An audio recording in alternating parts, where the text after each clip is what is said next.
देवशयनी एकादशी का महत्व पुराणों में विशेष रूप से बताया गया है। इस दिन से भगवान विष्णु विश्राम करते हैं और पूरी सृष्टि का कार्यभार भगवान शिव जी को सौंप देते हैं। इसी वजह से चातुर्मास के दौरान भगवान शिव जी की पूजा करने का बहुत ही विशेष महत्व है। इस अवधि में तपस्या, योग, मंत्र जाप और धार्मिक अनुष्ठान करने से दुगने फल की प्राप्ति होती है। हिंदू पंचांग के अनुसार आषाढ़ माह के शुक्ल पक्ष की एकादशी तिथि की शुरुआत 5 जुलाई को शाम 6:58 पर होगी। वहीं इसकी समाप्ति 6 जुलाई को शाम 9:14 पर होगी। ऐसे में इस साल 6 जुलाई को देवशयनी एकादशी का व्रत रखा जाएगा। अब ऐसी कौन सी बातें हैं जो एकादशी के दिन खासकर ध्यान रखनी चाहिए? अगर आपके घर भगवान विष्णु की प्रतिमा नहीं है तो इसको इस दिन स्थापित करें और भगवान विष्णु जी को पीले वस्त्र, पीले फूल, फल, मिठाई, धूप, दीप और तुलसी दल आदि अर्पित करें और ओम नमो भगवते वासुदेवाय मंत्र का 108 बार जाप करें। देवशयनी एकादशी की व्रत कथा का पाठ करें, व्रत संकल्प लें और श्रद्धानुसार व्रत का पारण भी करें। तामसिक चीजों से परहेज करें और इस दिन भूल कर भी चावल का सेवन नहीं करें। धर्मराज युधिष्ठिर बोले, हे केशव, आषाढ़ शुक्ल एकादशी का क्या नाम है और उसमें किस देवता का पूजन किया जाता है? इसकी विधि क्या है? विस्तार पूर्वक कहिए। श्री कृष्ण जी कहने लगे, एक समय नारद जी ने ब्रह्मा जी से भी यही प्रश्न किया था। तब ब्रह्मा जी ने उत्तर दिया, नारद जी, यह एकादशी पद्मा नाम से भी विख्यात है। इस एकादशी का व्रत करने से समस्त पाप नष्ट हो जाते हैं। जो व्यक्ति इस एकादशी के व्रत को नहीं करते वे नरकगामी होते हैं। इस व्रत को करने से भगवान विष्णु जी बहुत जल्दी प्रसन्न हो जाते हैं। अब इस एकादशी कथा को ध्यानपूर्वक सुनिए। सतयुग में सूर्यवंश में एक चक्रवर्ती राजा रहता था। वह सत्यवादी और महान प्रतापी था। वह अपनी प्रजा का पुत्रवत पालन किया करता था। उसके राज्य में कभी भी अकाल नहीं पड़ता था। एक समय जब राजा के राज्य में 3 वर्ष तक वर्षा नहीं हुई तो बहुत अकाल पड़ गया।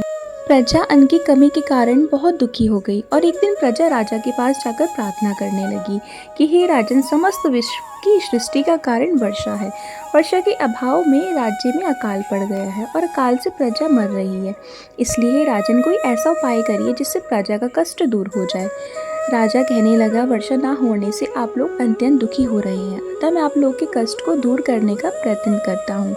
ऐसा कहकर राजा कुछ सेना लेकर वन की ओर तरफ चल दिए।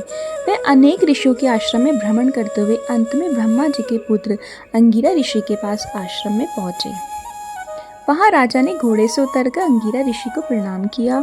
मुनि ने राजा का आशीर्वाद दिया और कुशल क्षेम पूछकर उससे आश्रम में आने का कारण पूछा। राजा ने हाथ जोड़कर विनती की कि हे भगवान, सब प्रकार से धर्म का पालन करने पर भी मेरे राज्य में अकाल पड़ गया है। इससे प्रजा अत्यंत दुखी है। राजा के पापों के प्रभाव से प्रजा को कष्ट मिलता है। ऐसा शास्त्रों में लिखा है। जब मैं धर्मानुसार राज्य करता हूँ तो मेरे राज्य में अकाल क्यों पड़ा? अतः मुझे इस अकाल का कारण बताइए, साथ ही प्रजा के कष्ट को दूर करने का उपाय भी बताइए। इतनी बात सुनकर ऋषि कहने लगे कि हे राजन, यह सतयुग सब युगों में उत्तम है। इस धर्म के चारों चरण सम्मिलित हैं, अर्थात इस युग में धर्म का पूर्ण पालन होता है। सतयुग में केवल ब्राह्मणों को ही वेद पढ़ने और तप करने का अधिकार है, परंतु आपके राज्य में एक शूद्र तपस्या कर रहे हैं। इसी दोष के कारण आपके राज्य में वर्षा नहीं हो रही। यदि आप प्रजा का भला चाहते हो, उस शूद्र का वध कर दो। इस पर राजा कहने लगे कि महाराज, मैं उस निरपराध तपस्या करने वाले शूद्र को किस तरह मार सकता हूँ? आप इस दोष से छूटने का कोई और उपाय बताएं। तब ऋषि कहने लगे, राजन, तुम अन्य उपाय जानना चाहते हो तो सुनो।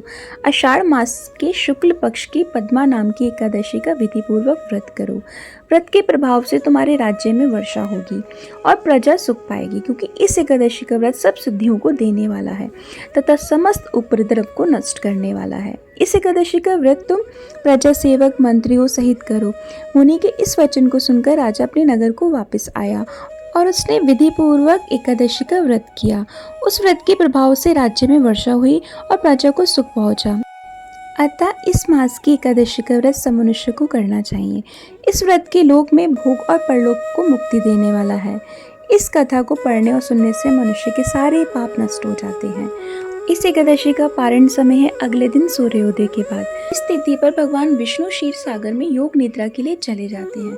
इस दौरान शुभ और मांगलिक काम करने की मनाही है। इस दिन व्रत करने से लक्ष्मी जी और विष्णु जी की विशेष कृपा प्राप्त होती है और घर में सुख समृद्धि आती है।